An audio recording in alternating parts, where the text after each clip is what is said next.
선대칭 도형에 대해서 겨우 알았더니 이제 점대칭 도형이라는 새로운 개념이 등장했어요. 선대칭 도형보다 조금 더 어려울 수도 있지만 우리 차근차근 공부해 보자고요.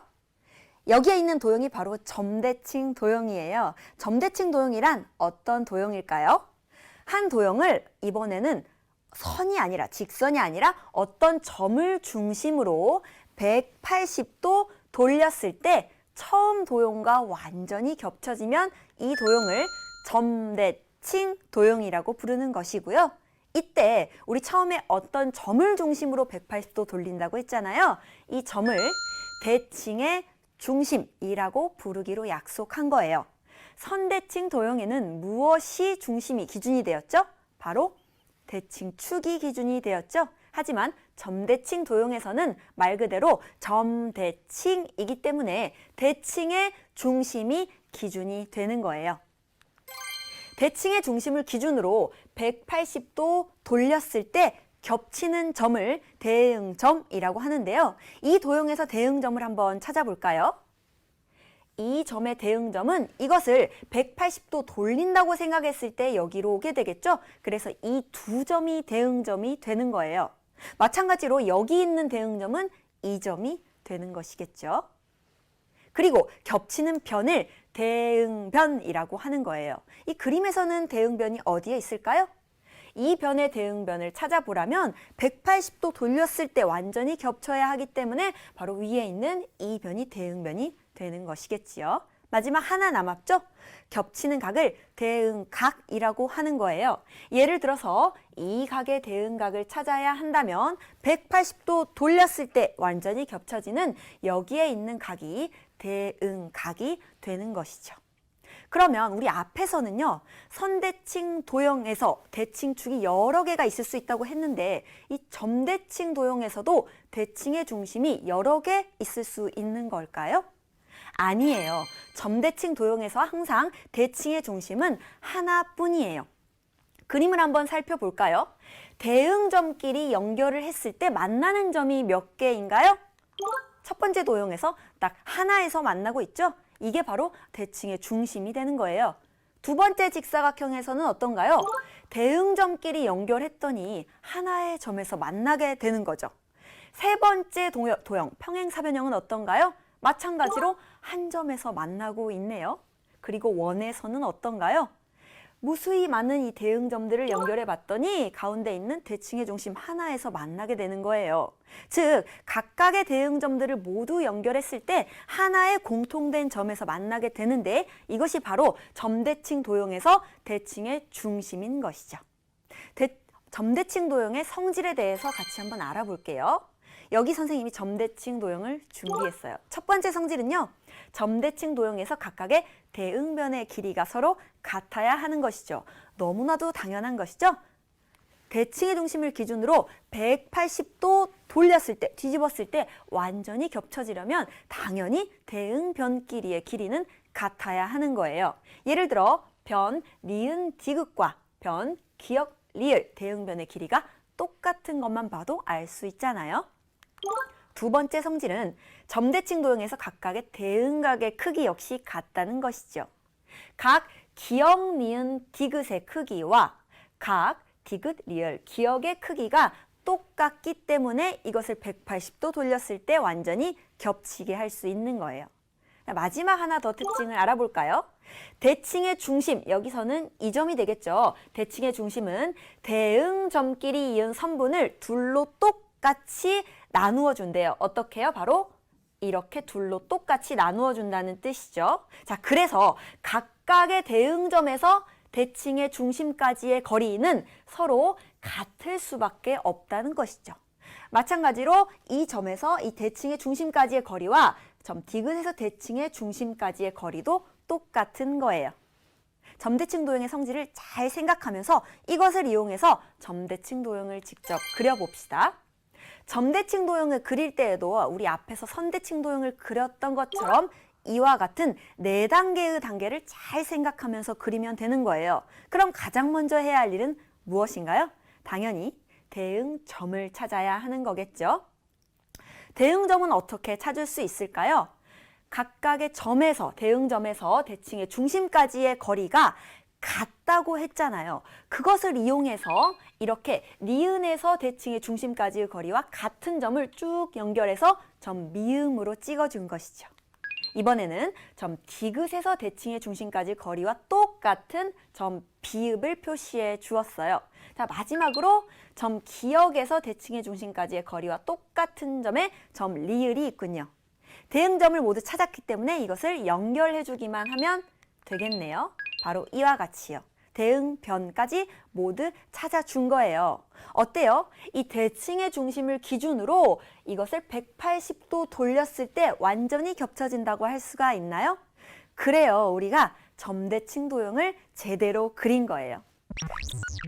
점대칭 도형이랑 어떤 한 점을 중심으로 180도 돌렸을 때 완전히 포개어지는 도형을 말하고 이때 그 한 점을 대칭의 중심이라고 한다는 사실 꼭 기억하는 거예요. 3번 문제예요. 다음 점대칭 도형에 대한 설명 중 틀린 것이 어느 것인지 묻고 있네요. 1번 보기부터 볼게요. 점 기역의 대응점은 점 리을입니다. 라고 했어요. 이 대응점이라는 것은 대칭의 중심을 기준으로 도형을 180도 돌렸을 때 완전히 만나는, 겹쳐지는 그것을 얘기하는 거잖아요. 그러므로 점 기역은 점 리을 위치로 가게 되는 것이기 때문에 1번 설명 맞겠네요. 자, 2번 점 디귿의 대응점은 점 비읍이 맞나요? 마찬가지로 맞죠. 자, 3번 설명 봅시다. 변 기역 니은의 대응변은 변 리을 미음입니다. 어떤가요? 도형을 180도 돌렸을 때 완전히 겹쳐지는 것도 맞고요. 그리고 대응변끼리 길이가 같다고 했는데 변 기역 니은과 변 리을 미음의 길이가 같기 때문에 3번 설명 맞습니다. 4번은 각 디귿 리을 미음 어디에 있나요? 디귿 리을 미음. 이 각이네요. 자, 각 디귿 리을 미음의 대응각은 각 기역 니은 비읍 기역 니은 이 각이라고 했어요. 어떤가요? 일단 한눈에 보기에도 대응각의 크기가 똑같아 보이네요. 대칭의 중심을 기준으로 돌렸을 때 만나는 각이 맞는 것이죠. 4번 설명 맞아요. 5번 살펴볼까요?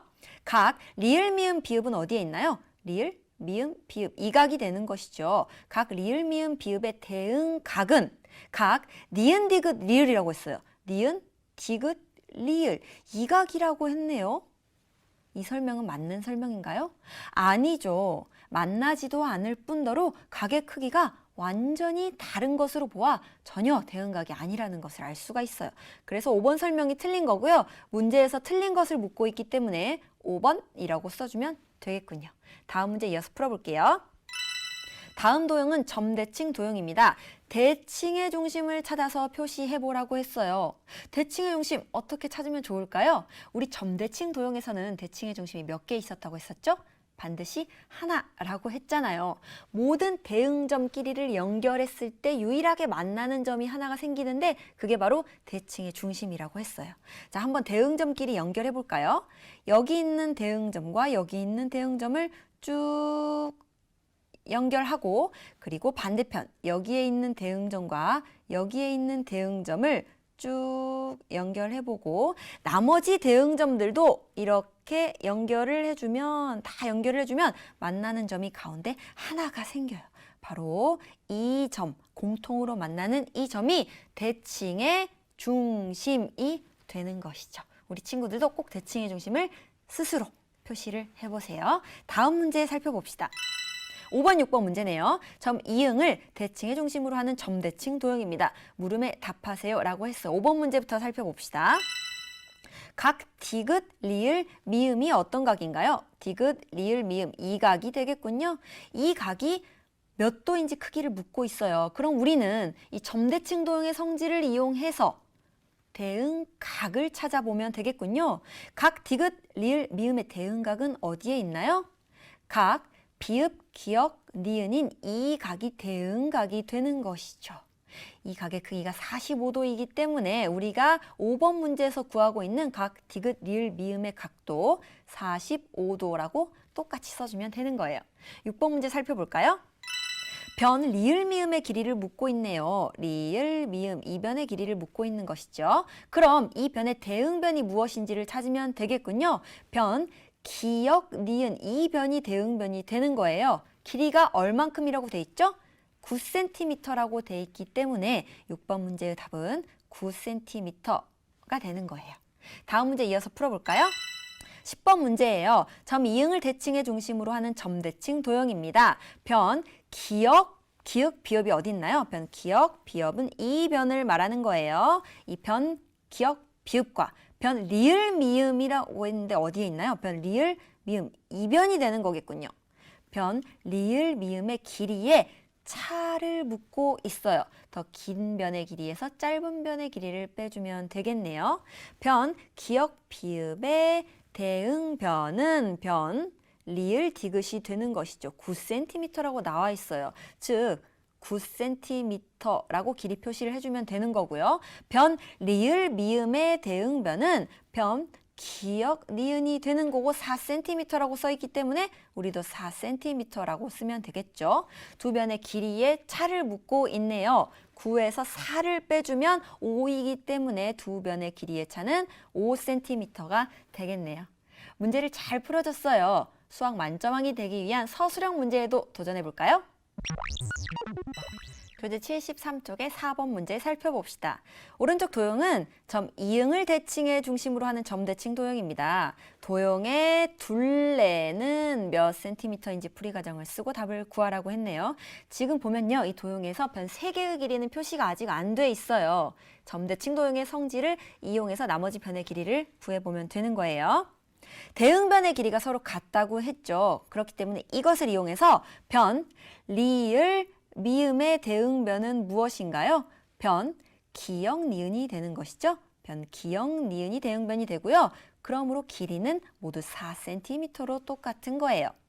변, 미음, 비읍은 어디에 있죠? 미음, 비읍, 이변이 되는 것이죠. 이것의 대응변은 변, 니은, 디귿이겠죠? 변, 니은, 디귿. 길이는 얼만큼인가요? 6cm예요. 마지막으로 변, 비읍, 기역은 이변이 되는 거예요. 대응변은 어디에 있나요? 변, 디귿, 리을이 되겠죠? 디귿, 리을. 길이는 얼만큼이죠? 8cm가 되는 거예요. 도형의 둘레는 이 모든 변의 길이를 더해주면 되는 것이기 때문에 4 더하기 6 더하기 8 그리고 한 번 더 4 더하기 6 더하기 8을 계산해주면 되겠네요. 자, 모든 숫자들을 다 더하면 답이 얼마가 되는 거죠? 36cm가 되므로 답을 36cm라고 써주면 되겠네요. 서술형 문제까지 침착하게 잘 풀어줬어요. 선대칭 도형과 점대칭 도형이 무엇인지 꼭 잘 기억하세요.